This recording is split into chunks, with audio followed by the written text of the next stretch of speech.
scroll around. That's awesome. You're just constantly trying to pull in as much as creatives as possible. Yeah. Is that like the most important lever you've seen to scale? Yeah. So when we launched, actually, we were doing when we hit our first $1 million month, it was just me and him. There was no team. We only had like someone doing customer service. We were launching like 200 ads a week. Yourself? Yeah. We used to sit down together like on a call or something. We used to sit down together every Tuesday, I would say, and we would make 100 ads that day. Yeah. Each of us. Remember, like we had other stuff going on. Like I was We was couldn't mentoring other brands. I was like running another brand for someone else, and we had like so much things going on that like we couldn't make it every day.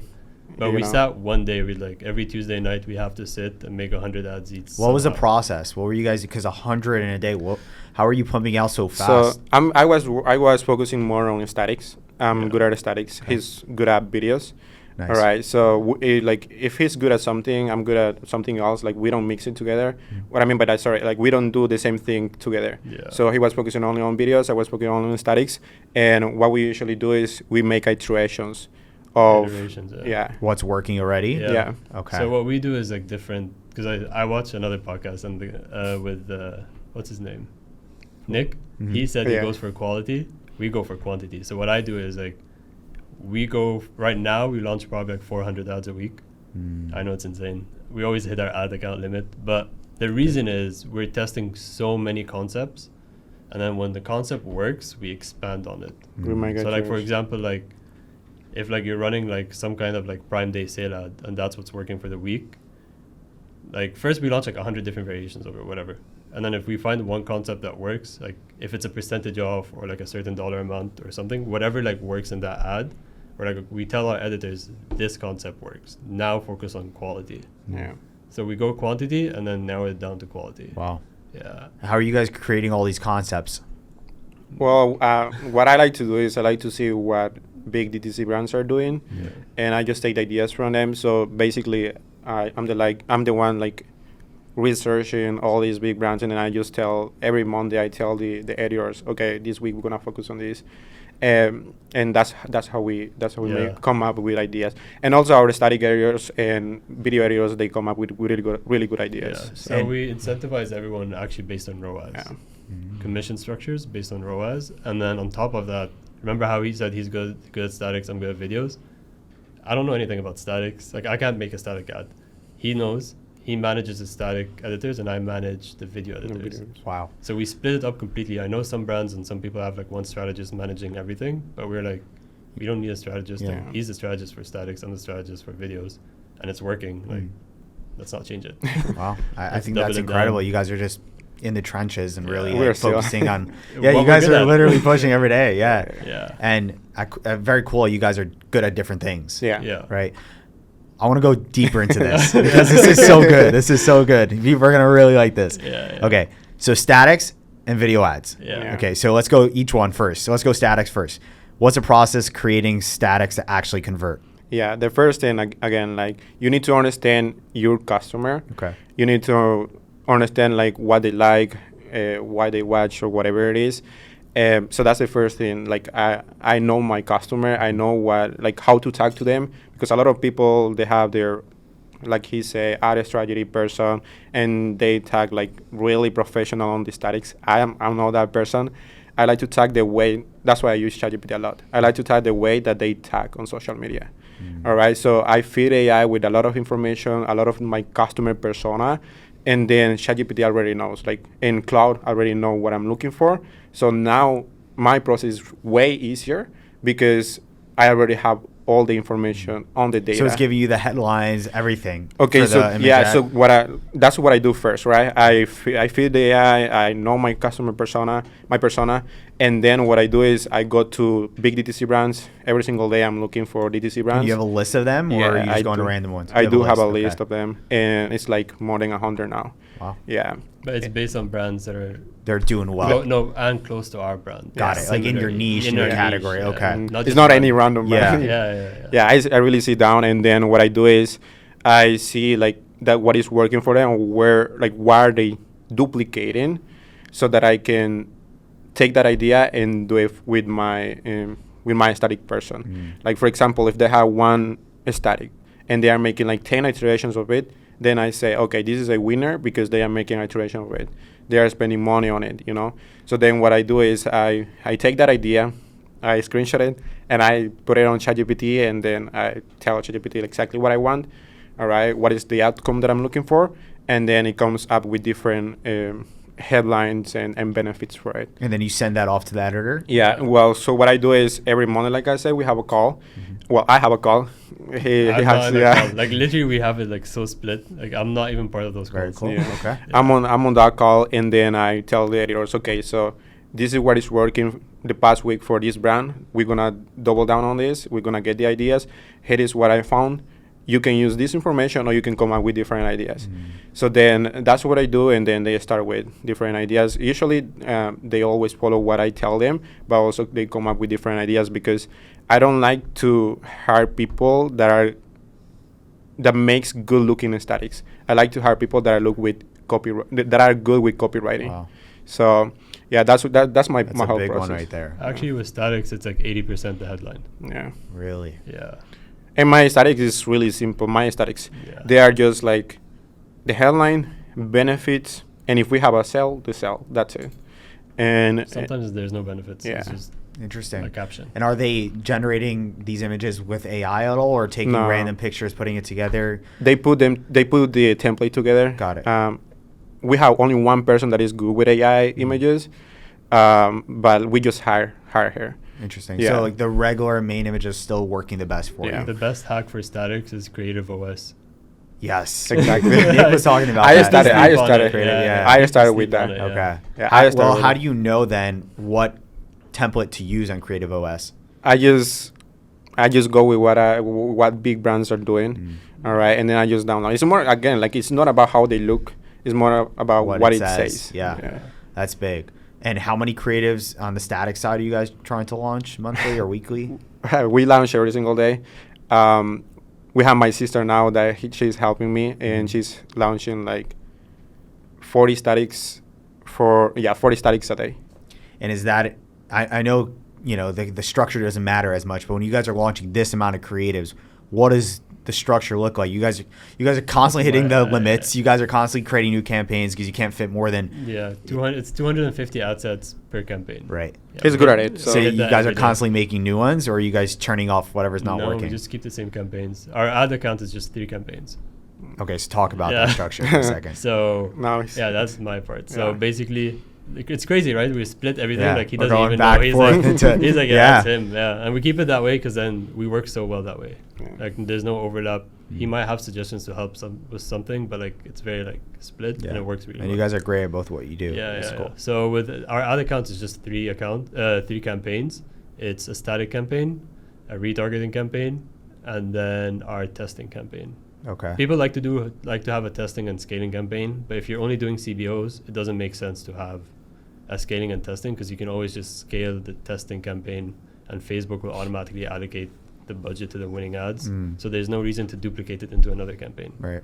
So you have the one campaign for statics, one for retargeting, and one for just everything. All the videos. All the videos in there. Yeah. So statics and videos are separated into different campaigns. Yeah. Any reason for that? I like that.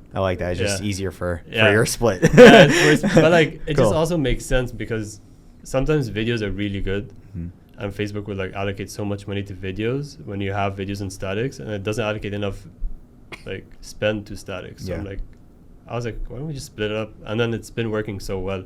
And then whatever works in both campaigns, we duplicate into retargeting. Cool. So retargeting is kind of like the same things that are already working. Yeah. But just like showing it at them more. Yeah. Right. I'm like, as much as you can. You're going to see it a million times until you buy that. You buy that. Yeah. They always say like the best ads are you want to put it in their face so much until they either block you or they buy it. That's right. What we do. That's awesome. Cool. And then you guys have max of 250 ad sets, right? Yeah. And then a bunch of creatives in each ad set. You ever deleting some ad sets just to make room? Yeah. So every 7 days, whatever doesn't get spent, we just delete. Interesting. Yeah. That's simple. It's really simple. I know everyone's like media buyer. I've been running ads for 11 years now. Yeah. You really don't need a media buyer. All you need is a creative team that's really good. And if you invest where in the world did you find this creative team, or did you like train them? What was the process there? You trained them, but were they good to begin with, or? They were pretty good, yeah. Like, they're obviously not the best in the beginning, but then we just made them the best for our brand.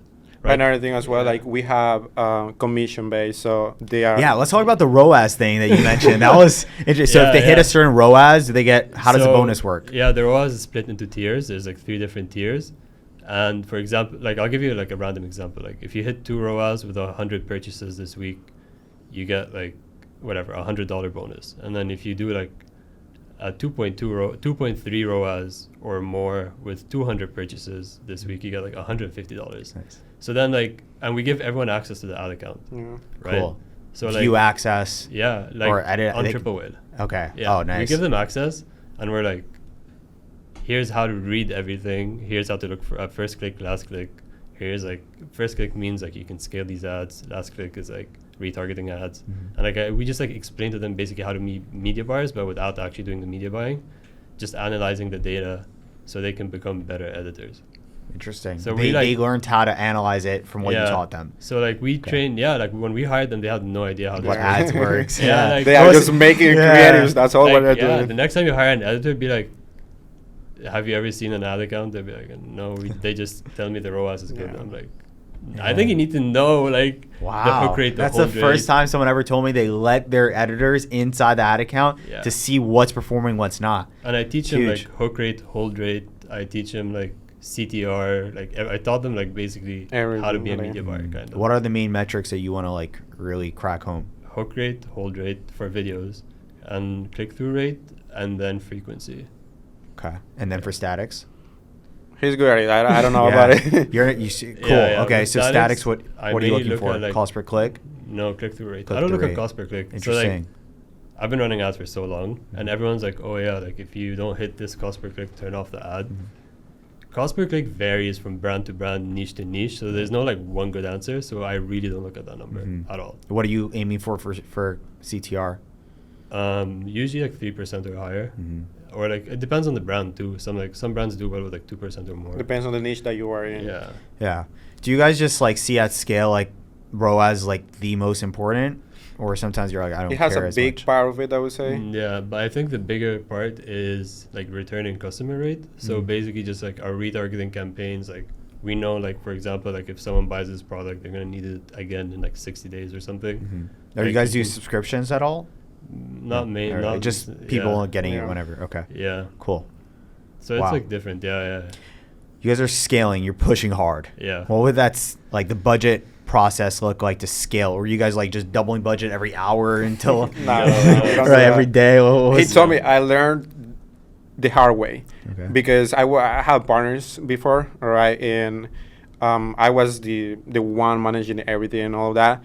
So I did what you just say. I was increasing budgets every like 3 hours, and I learned the hard way. And he told me, told me about it. Everything that goes up, it's gonna go down at some point. So I told him that day, bro, I just increased budget. It's doing really well, even if I'm increasing budget. Tell me tomorrow. That's what he told me. Everything that goes up, gonna go down at some point. And then the next day, I sent him a message, bro. You were right. Like. It just went down. So what's the better way? So the better way is... Or the way that you guys found that works? I look at first click, not last click, to scale. Okay. So explain more for those who don't know. Yeah. Okay. First click is like the first ad someone interacted with in your ad account, right? And then last click is the last ad they interacted with. So first click means like this is the ad that introduced them to the brand. And then last click is the ad that converted them basically to buy. It can be the first ad if the ad is really good. So we invest heavily on first click ads that do really well because basically like that means like for example like something we do is like advertorials and VSLs too. So like a VSL basically helps like by the way like I really like Nick and I watch all his videos from the last podcast. So like I'm gonna introduce you guys. Yeah, so he talks about in his videos about in that video about like the unaware customer. Yeah. And like the only reason we're able to scale is because like we like introduce people to like this market, right? They're unaware they have that problem, they're unaware of the solution. So how can we like make them aware and then convert them later? So like as you get the unaware customer to like an advertorial or a VSL, They get to learn what the problem is, maybe see your product, maybe not. But then like in a week when they see a sale ad, they're gonna be like, oh, I remember this. Like it's gonna help me fix my problem, right? Yeah. So a lot of the conversions are coming through retargeting. Yeah, mainly. Yeah. Or mainly second or like time, sale third ads. time. Yeah. Wow. Yeah. Okay. And then for the budget side of things, what were you guys do? Are you guys bumping every day 20% or? There's no rule. Like, okay. How do you maintain that consistency? Creative, and then what budgets are you guys at daily now? Today we're at 18K. And that fluctuates every day? No. So you're just kind of gradually going up? Yeah. We go down sometimes when it's like, for example, like after 4th of July, like obviously it's a big sale time. Like after that, like sales go down, so we like downscale, but then we scale back up like 2 weeks later. I'm realizing sales are very big for you guys. Yeah. That's like really big, yeah. If it, obviously we have Q4 coming up, right? Depending on when this is going to go live, right? How does someone maximize it with a Black Friday, with a Cyber Monday, and Black Friday weekend? What are you guys going to do? Like, how does that structure look? Are you guys launching a bunch of creative saying huge sale, and separate landing pages? What's the process there for a sale? Like, we don't usually prepare that much when we have a sale. Like, for example, for 4th of July, we didn't prepare like, oh, we have 4th of July, we need to do this. It's not like that. That's not what we do. Maybe other people are doing that. But what we usually do is if there is a sale, we just focus on that the week that the sale is in. Usually like the week before we start launching ads to test the concepts that work. And then we like triple down during that time. So you're taking what concepts work already, and you're just adding like, hey, it's July 4th sale, to increase that conversions, click-through rates. Usually videos, they perform okay when there is a sale, but statics are really good. Statics do really well for sale, especially like for example, this month is like back to school, so it's a very generic sale, so it's not that big, or like end of summer sale, so it doesn't have a deadline, right? But like statics work really well when there's like a deadline. So like 4th of July is like 4th of July. We had like a 4 ROAS on 4th of July, 4 statics only. Wow. Yeah, it was just killing it. Really cool. Yeah.